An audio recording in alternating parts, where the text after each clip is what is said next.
Welcome to the EX podcast, where I talk with business leaders, authors, and disruptors on how the workplace is changing. This podcast brings a different lens to the conversation around HR transformation, company culture, and employee engagement. It offers a brand and customer experience perspective rather than a traditional HR perspective. Why? Because companies have to think of themselves as employment brands if they hope to attract and retain talent.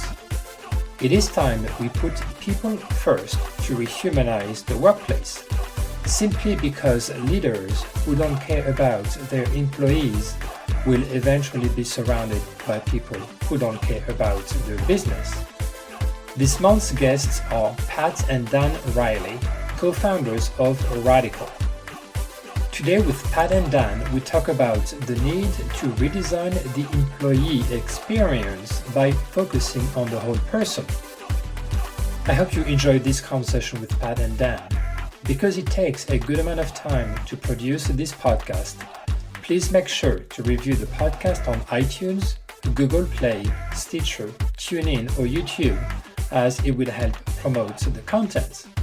If you want me to speak at your next event, get some advice on your EX initiatives, or send me feedback and suggestions for future topics or guests, you can reach me at svincent@exsummit.com or on Twitter at ex_summit.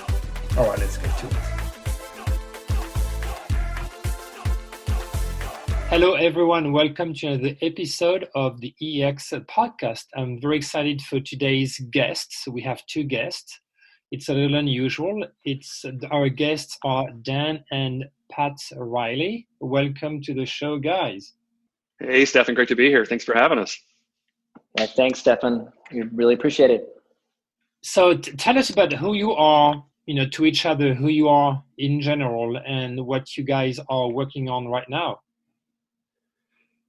Sure, I can jump in first, Dan, if that's cool, and then I'll older. The older brother always starts. That's the way it goes. Not necessarily wiser, but maybe. Well, I don't know. So my name is Patrick Riley, and as you can probably glean, I'm chatting with my brother Dan Riley. Dan and I have been working together in business and in technology for kind of most of our adult life. In the year 2000, we were the co-founders of a company called Modern Survey. We were an early kind of pioneer employee engagement software as a service platform.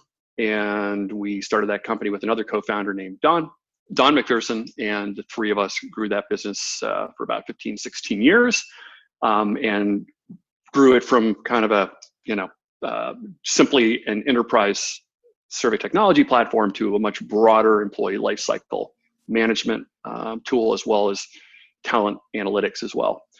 In 2016, we sold that business to Aon Hewitt, and I stuck around for a couple of years at Aon, working through a lot of the integration work and working more broadly with their products across the talent practice.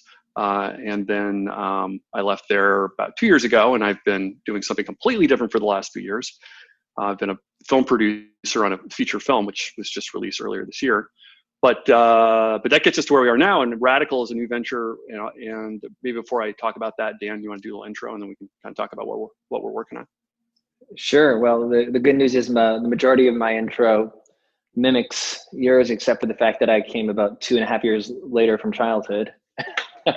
But right around 2000, when we started Modern Survey, let me just fill in a little backstory. Even prior to that, we, Pat and I have been lucky enough to be very close as brothers and always having a creative outlet together. So, in our right after school in the early 1990s and up until around the time we formed Modern Survey, we played in bands and we toured the country and we put records out, and we have always been challenging ourselves with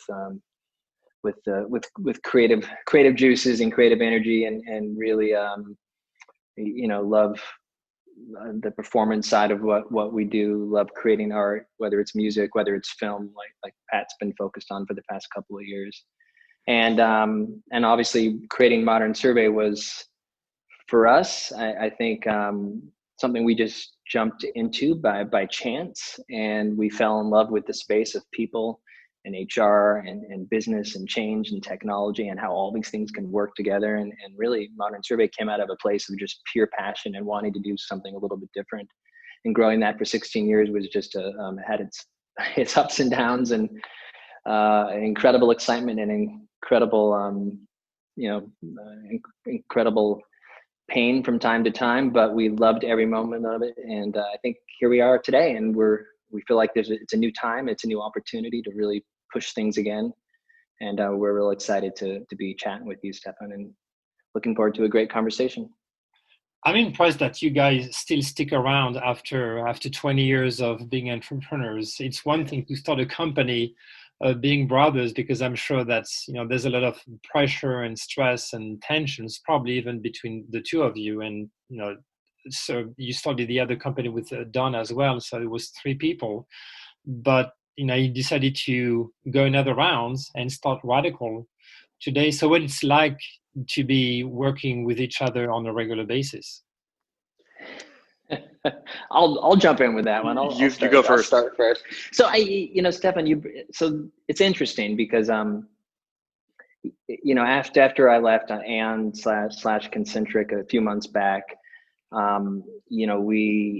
Pat and I sat down, and Pat was winding down on this movie that I was a minimal part of, but was an executive producer, and Pat produced it, which was a full-time job. And we took some time just to reflect and really figure out as brothers and as leaders around technology and thought leaders in the HR and talent space, what's next, and can we do something that's meaningful and something that's passionate and for us, and something that we really believe that we can make an impact and make a change. So we spent about a month just talking, and making sure as brothers that we're still on, we're still in the same place, and we feel like we both have the same interests and both have the same belief system on where we want to bring this company. And the great news is every day was just like, the energy in the room was just dynamic and exciting, and we had so much passion, and we had to actually stop ourselves sometimes from trying to change the world too quickly. So right away we fell into what RADICL is all about, which is primarily focusing on the whole person experience, moving beyond engagement. We have an opportunity, which we'll talk about in a little bit, about where we are today from a larger society standpoint, and the opportunity we have within organizations, and really building culture that's much bigger than just engagement surveys and performance management.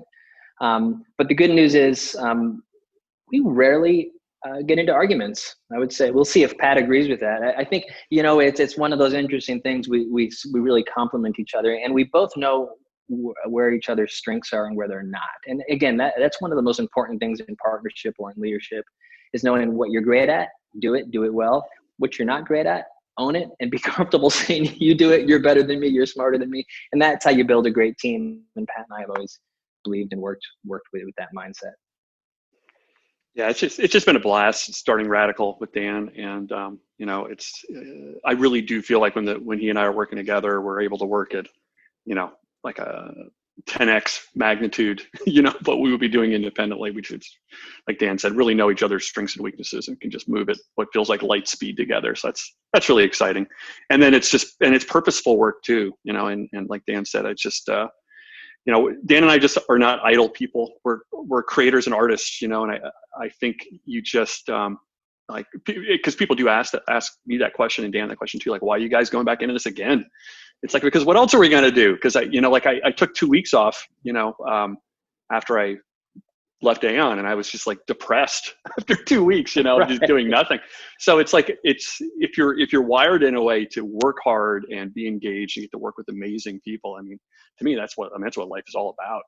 And so, and hopefully we're smarter this time, and we can take a lot of the wisdom and experience from the past and apply it moving forward. And hopefully that works out well for us, So that's maybe a long answer to your question, Stefan. No, that's good. RADICL is spelled RADICL. You picked quite an interesting name given the political context. right now. Yep. Why RADICL? Well, I'll jump in first, and Dan, you can. It was very intentional. There was, I mean, just to not mince words, there was a kind of an activist feel to this for Dan and I, where we said, hey, major things have got to happen around the experiences for employees, around work. The way we're working has changed. The context for where work happens has changed. The world is changing in just significant ways. So what we liked is we thought about different names. We just kept coming back to RADICL. We're like, that immediately puts forward the idea that we're gonna go out as far out, as far out as we can to bring, like, we think the most dynamic ideas to help organizations. And so it's just, to us, it feels like a North Star. It feels energetic. It feels exciting. And also part of it too is we don't want it to be a negative connotation. Some people have said, oh, whoa, radical sounds like you sound some crazy leftist or something, but it's really not. The actual word radical is about, it's about coming up with the most, transformative ideas that you can, and that's just where we like to dwell, and that kind of energy feels good. And so far, because we kind of wondered how are people going to respond to this, and it's been really, really strong. I think it excites people. Yeah, and I would add just one thing to that. I mean, Stefan, we went through that thought process. I mean, the word and like Pat said, we just kept coming back to it, and it came down to our larger concern that the world needs our attention, not our attention necessarily, but all of our attention, and care more than it's ever needed before. And the definition of radical, right, is just pushing new ideas, doing something different, changing the status quo. And I think everyone agrees that change needs to occur. Some might agree or disagree on what change needs to occur, but we all agree. And I think everybody would say, yes, we need to work together with more, empathy. We need to trust each other more. We need to listen to each other more. I don't think there's anybody that would disagree with that. So that's why we chose the name, and we really want to, it's a promise of let's do better. We can all do better. And so we stuck with it. And so far, a fun fact, we were listening to the HR Tech conference, which was a great conference online a couple of weeks ago. And I wasn't necessarily counting, but I must have heard the word radical 15 times being spoken across keynotes. So I think it's definitely a term that we're getting comfortable with, and that's good. And hopefully we can use it as a real positive force. Here you go. It's a market validation right there. Yep, exactly. When COVID hit, early spring in March, I would imagine that you guys thought as well as like me that it would just last a few weeks, if not maybe a couple of months, and then it would be over, especially with the summer coming up. And then here we are in November, and COVID is still around, and even the number of cases are surging. And what's been interesting is a couple of things that we probably direct our conversation in the next few minutes is first how many companies, at least when they had a business model that allowed them to pivot from working in physical environments to working virtually, remotely, how those companies pivoted very quickly, even though many of them had never considered before allowing their people to work remotely. And the second thing is because it's taken so much a toll on the well-being and the mental health of their people, more and more leaders are recognizing the importance of taking care of their people holistically. So you talked about the whole person experience a few minutes ago, and that's really where we're heading right now. It's thinking of employees as humans inside, but also outside of work. What are your thoughts on this, and what are you seeing right now from your interactions about trying to explain what RADICL does, how RADICL can support companies, but also what are the different thoughts and needs and stressors that leaders are trying to address? Excuse me. You want to jump in? Sure, I will lead off. So huge question, Stefan, and I'll frame it up a couple different ways. Just to reinforce what you're saying, you're absolutely right. the experiences that employees are having, now that sort of the context for where work happens has changed, is just having significant effects on people, because the boundaries between work and life have been removed, and that in some ways brings benefits to people. Some people say, "Oh, wow, this is just so interesting because I can kind of get an advantage of being able to kind of blend things a little bit more." But on the other side of it is there's a stress point, because there is no end of the day. The computer's always right there, whether it's in your office, in your extra bedroom, or it's on the dining room table. You're kind of always on. And so there's that, and then but then there's more, because there's just the ongoing kind of uncertainty and stress that comes with COVID. I think companies that have done a good job over the last few months have said, "Hey, you know what? Versus living in this ambiguity for a long time, let's say we're not going to come back to work until next summer, 2021 at the earliest, right? So we can then, with intention, make sure that we're designing the right solutions for employees, to get from where we are now to that point, And there's also this understanding that while we will at some point go back to work, it's probably never going to be the same anyway now, because we're seeing the benefits again of that kind of integration of work-life balance, or work and life where it makes sense. We're also seeing the limits and stress points that come with that as well.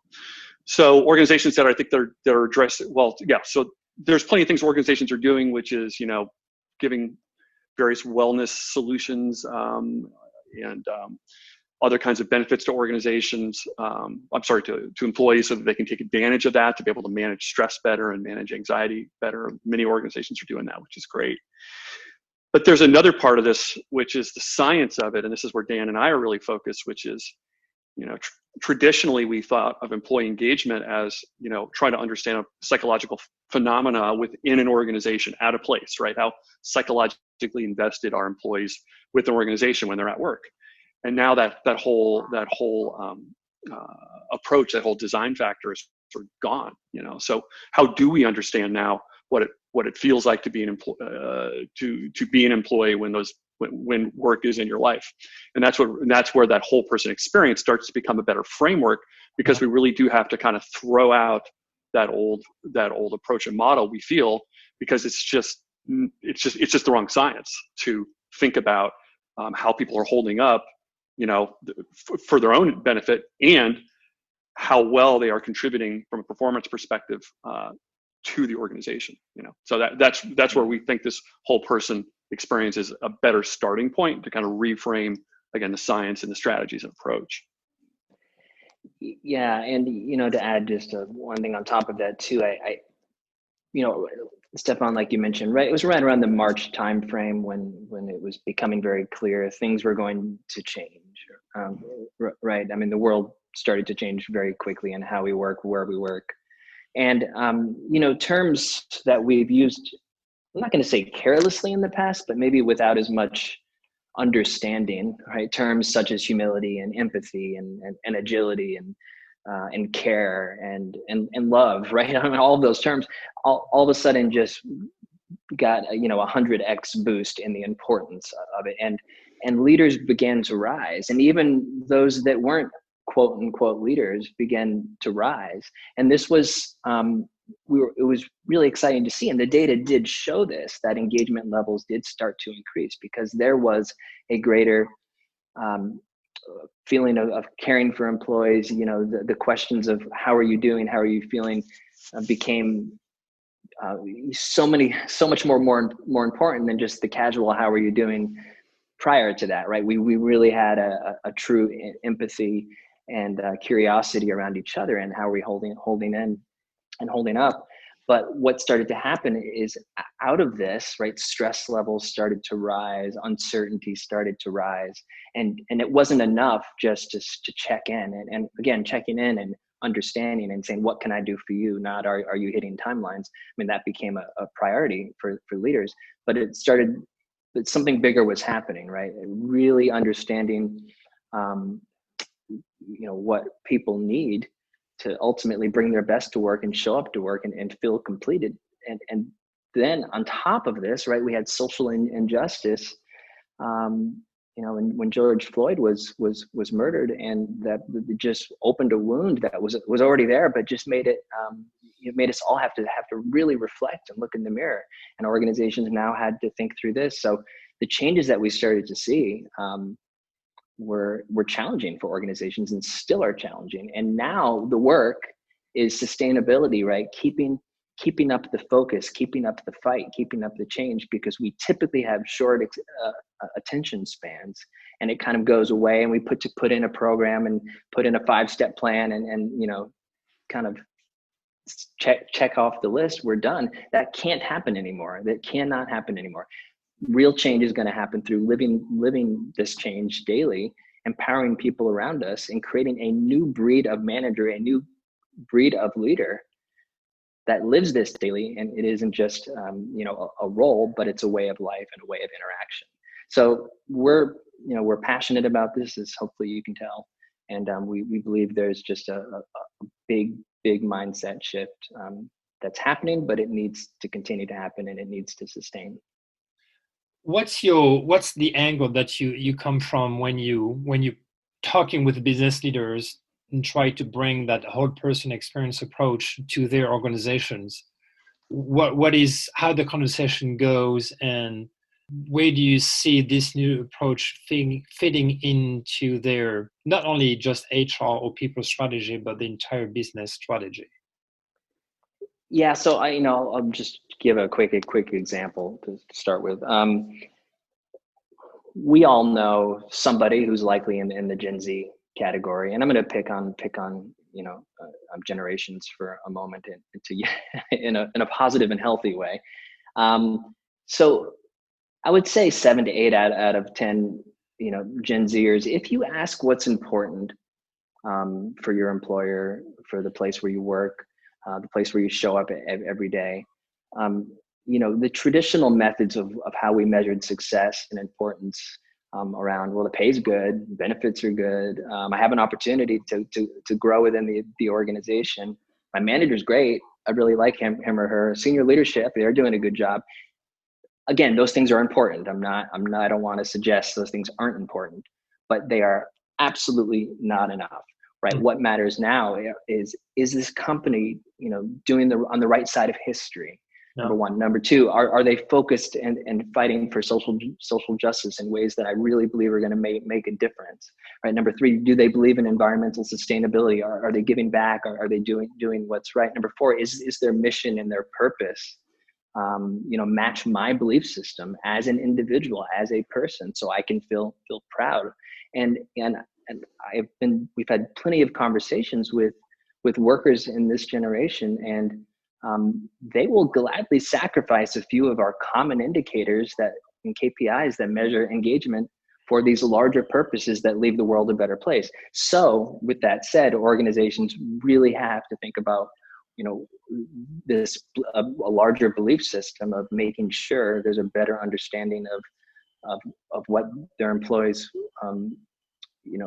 for example, I can bring an employee or a worker can bring 60-70% of their self to work on a given day or over a couple of days because they're working within the community, or they're volunteering. And this is important. There's bigger things at stake right now over revenue and profitability. And if we do these things consistently and do them right, and organizations focus on what's right, the revenue and the profitability is an outcome of being what we believe a radical company, right? A company that focuses on things greater than just themselves, focuses on the larger world at stake. Sorry, go ahead.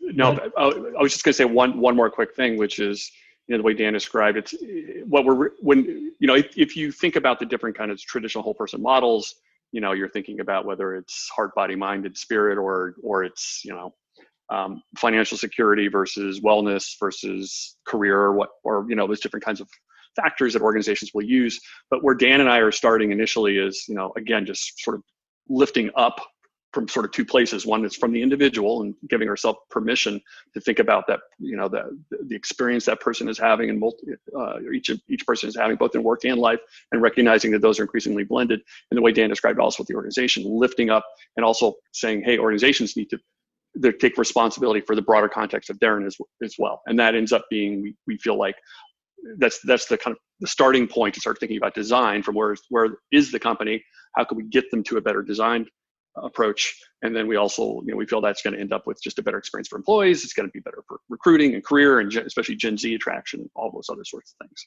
Yeah.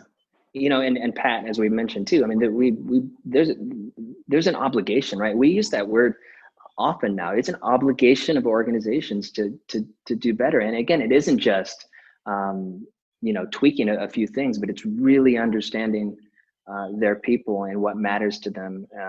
And it's listening, right? It's a lot of listening, right? And it's subtle and small things too. It's just shifting the way you communicate, shifting the way you talk, being vulnerable, being humble, showing humility, and sometimes not knowing the answers and being willingness to learn as you go. And I think organizations just need to sort of let their guards down a little bit, right? And say, look, we're all in a new time, and this is a journey we're all going to have to navigate together. And we know, right? We know that when people feel like they're a part of something, when people feel like they can influence something, they're going to bring so much more of themselves to the table and so much more of themselves to the job. And ultimately, that's what the whole person experience is all about. I had a conversation a couple of weeks ago with some recruiters that I know, and we were talking about the pre-COVID, where there was a shortage of labor.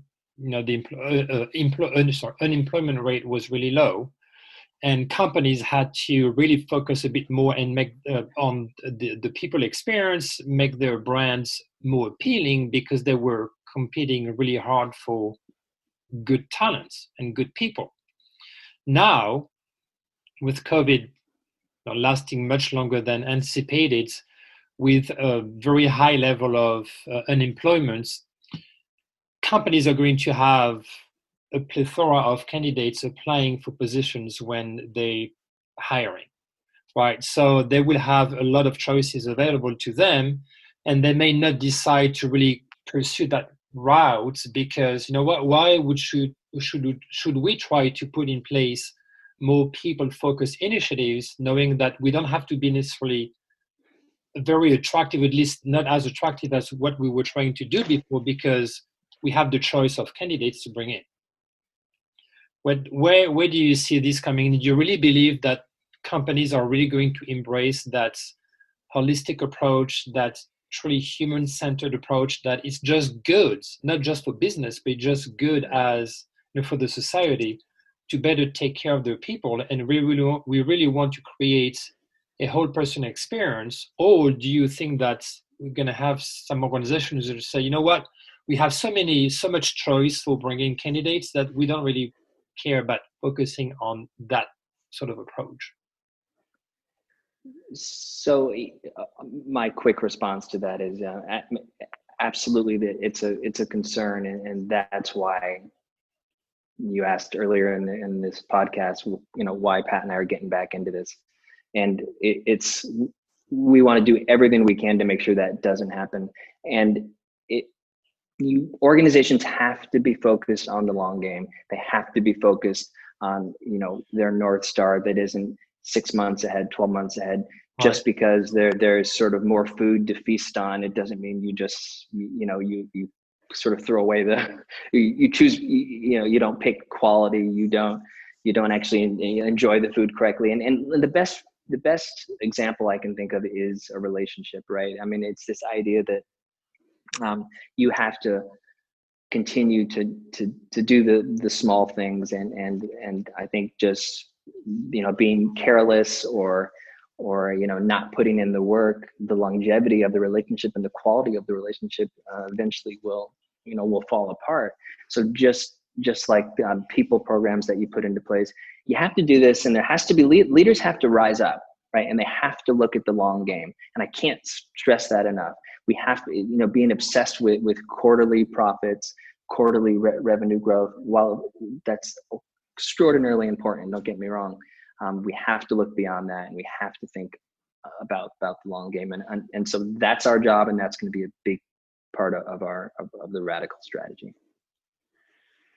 Yeah, and I think that you know, there's always going to be changes in supply and demand of talent, and Yep. you know, it's always going to, and it's very reasonable to think that 6 months from now, the situation we're in now could completely flip, right? So you know, as the economy comes back, you know, we just this morning we had really promising news about vaccines. You know, if you know, we get back to a more optimistic footing for businesses, and you know, growth really kicks back in, we would expect that it's going to be harder to find talent. But even with that, just to say, just one more way to think of this, and the way Dan and I think as product builders, you have to think about the key benefits of what we're doing. And we believe there's two key benefits that come out of what we're doing. One is helping organizations create, you know, teams and a set of employees that can do the most amazing work. You know, we fully believe that if you follow this whole person experience, you're going to build the best teams, and so you're going to be able to win the most market share, and you're going to be the most, you know, financially good as well. And then the other key benefit is at the individual level, and we also believe that if we do our work well, we're going to help every individual, whether they're an employee in an organization or someone seeking work. We're going to give them a path to be able to find the places where they're going to be able to do their best work as well. You know, that's another big part of what we're doing, meaning how can you help me as an individual, you know, have the best career and find the best places for me to work. And if we focus on those two key benefits with the work that we're doing from a consulting perspective, but also a product and platform perspective, that will bring great value to the market over time. That makes sense. And I would say, in addition to that, I was playing a little bit the devil's advocate, I'm sure. But oh, it's great. It's it's a generational trend, anyways. With especially, you know, the Gen Z coming to the workplace, we're going to see more and more, you know, the need or the request or the demands to address holistically their whole selves. Right? It's not just because COVID is going to go away at some point. That's organizations today, because they would have a huge amount of candidates to choose from, are going to go back to their old habits. Right? For those who really embrace the change, they're just going to pivot anyway. That's right. Yeah. Yeah, and you know, Stefan, I think the whole talent acquisition kind of matching model of talent with organizations, I mean, that's getting ready to go through that's probably a whole nother podcast within itself, but that's getting ready to go through a very big shift as well, right? I mean, and exactly for the reason that you said, is Gen Z is, you know, continuing to increase in the workforce percentage, and just what's important to that generation and those workers is very, very different. I mean, I think at the heart of it, much of it's the same, but there's a lot of subtle differences in really how we match organization with person, and to really make sure we get the best fit where the individual feels they're taken care of and they're getting what they need, they're respected, they're you know, we're focused on inclusion and diversity in all the right ways, and organizations are also getting the best talent who will just show up every day, right, and work as hard as they possibly can and interact with their team in really positive and creative and you know, in inspired ways. So I think that this whole matching mindset of within talent acquisition is getting ready to go through a big shift. Now, you mentioned something very interesting to me. So we talked about, you know, organizations talking and supporting social justice and the environments, you know, community and so forth. But you mentioned as well that, again, especially the younger generations are really looking to get support, or at least some sort of accompaniment, or at least some sort of embracements from their employers to support, or for them to allow them to pursue their personal aspirations. Right. So how do you see organizations being able to create some framework that people, even when they come to work, and let's say that they go through training that is specifically to the type of work they do you see that some organizations may even provide training or, you know, classes or support of some sorts to allow people to pursue personal aspirations while at work?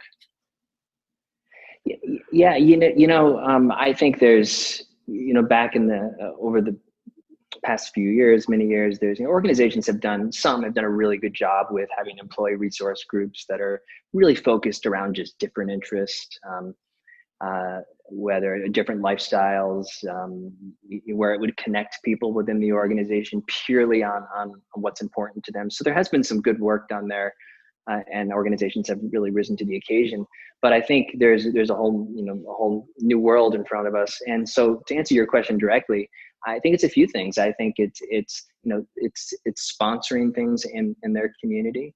It's doing outreach to employees and really letting them know what some community groups are doing, trying to get them involved, helping to promote this with other organizations and companies in the community. So if organizations go out of their way from at the very top and say, this is important, here's 4 great community groups that we support, that we believe in, that matches our mission. Here's a link to their website, here's a link to their Facebook page, whatever it might be, get involved. And by the way, they're doing, they're cleaning up, a city block in 2 weeks. Show up there. It's great. Take the time off. Whatever it might be. So I think there needs to be, again, that's that obligation. Organizations really need to put this out there, put this in front of people. It's the new quote unquote HR portal, right? Which before was enter time here, check your 401k benefits here, right? It sounds funny saying that. It's so old fashioned to think about an HR portal now. But this is really a social life, a portal to some degree, and organizations need to own it and need to make it available and really empower people to get out there and connect and get out there and be a part of the community and make a change. Awesome. Through past conversations, Dan, I mean, we are wired the same way when it comes to social justice and diversity and these type of things. And obviously, something major happened over the weekends. We have our very first vice president who is a woman of color, or a diverse woman. Cheers! Clap, clap, clap. Which is, I mean, it's a big milestone.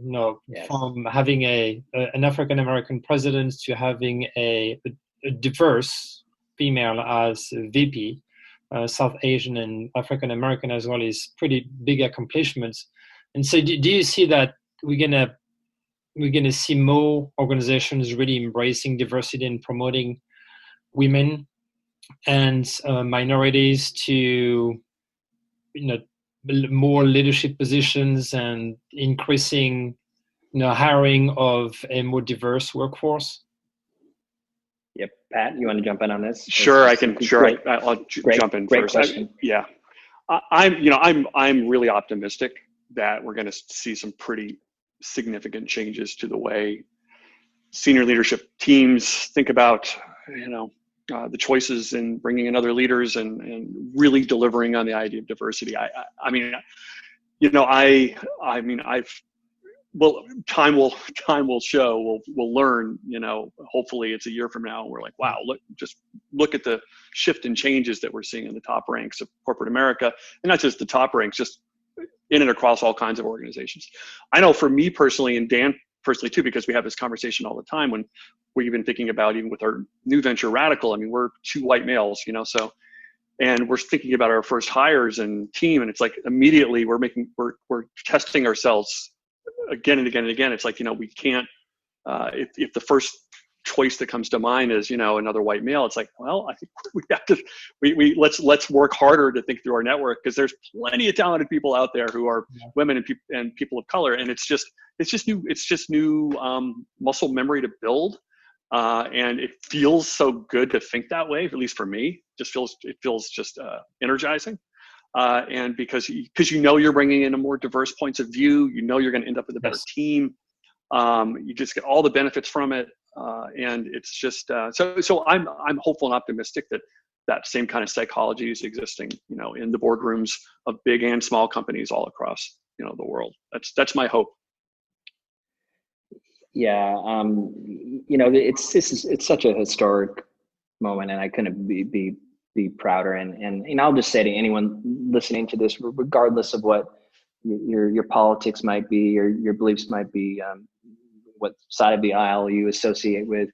It's this type of moment. Those things need to just be put aside, and this needs to be celebrated. This is it's a really special moment, and now I think Kamala Harris being the vice president, it's amazing to say that. I saw this image, I'm sure it's going around on social media, of all the vice presidents I saw that before her, and then the picture of her, and it just, you just have to pause and just say, like, this is the type of change that I mean, I'm so proud that we made it to this place, and I think it's unfortunate it didn't happen sooner, but here we are. And I think organizations really, again, it comes down to that obligation. Everyone should have an opportunity and given the same opportunity to rise to the top, to have their voice heard, regardless of who you are, where you come from, what you believe, what you look like. And I'm really proud as an American, and I'm really proud for the world that this is something that's just happened. And I think, like Pat said, I mean, I'm really optimistic. I think organizations are going to need to continue to dig deep and make sure they're making the right decisions, and making sure they're really looking at their inclusion programs and giving voice to everybody. And again, it isn't just a training that happens once a year, right? It's how you act and how you interact with people daily. Like, and that is the change we have to see. And that type of mindset shift and that type of actual, real life shift is what's going to make the difference. So I'm hopeful. I'm optimistic. Yeah, I'm hopeful too that 2020 will bring a radical change to our landscape. Especially pivoting in the next couple of months, really in the next 6 weeks into 2021. Before we end our conversation, let me ask you some fun questions. First of all, since you're brothers, I've got to ask this one is, and each of you will have the opportunity to answer the same question. Pat, what is your favorite word? Radical.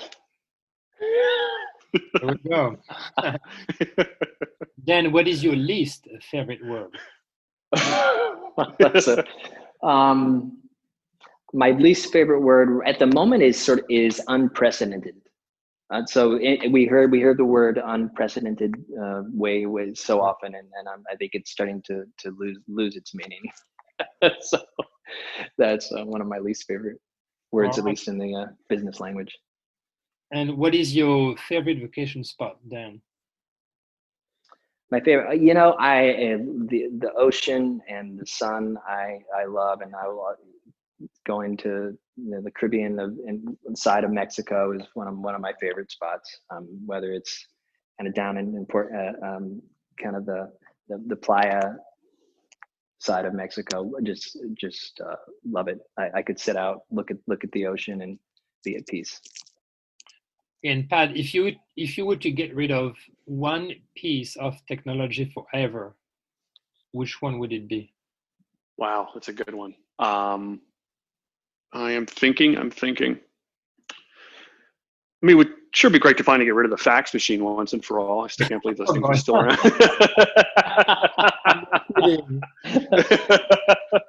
I can't believe those things are still around. Like every now and then you have a situation where the only way you can send a document to someone is a fax. And I'm like, are you kidding me? How is it? I can take a picture with my smartphone and turn it into a PDF and send it to you. And you're going to make me go find a fax machine? It's going to take me half the day. So a fax machine. Yeah, it's an awesome one. I still get once in a while, business cards from individuals that still have the fax number on it. Yeah. Yeah, that was a good one. Very good one. Any last word of advice or wisdom for our listeners?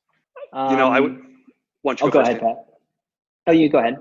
Okay. Well, I think that in terms of wisdom, I guess I would say two things. One is follow your heart and do work that's meaningful to you and that you really truly enjoy, and make sure that you only get one life, so make sure you get to work with people that you love to work with the most, because I think that's just really, really important. And make sure when it's Sunday night, you can't wait to go to work on Monday morning, right?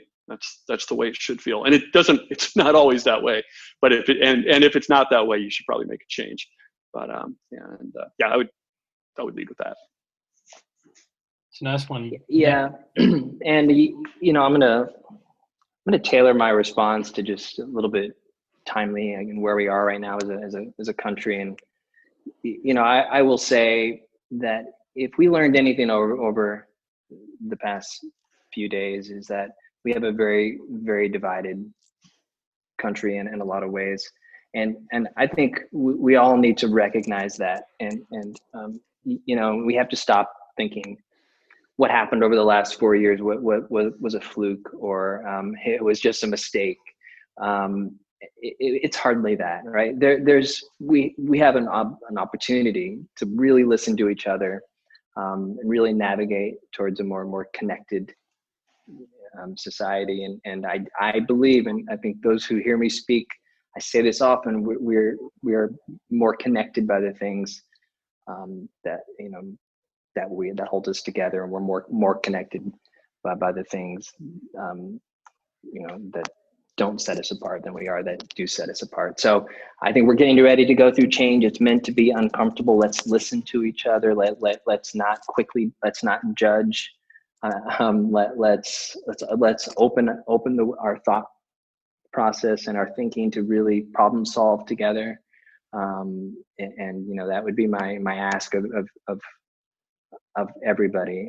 It's a divided nation, and let's start to fix that. And this healing is going to begin when we all start to listen a little bit more, and hopefully start to move forward in a really positive and productive way.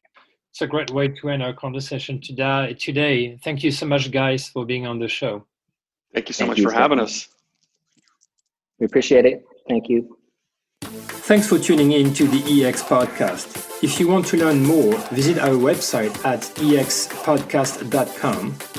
If you want to find out more about our next conferences, go to exsummit.com. Finally, you can also find my manifesto on business to employee or B2E branding at b2ebranding.co. See you next week.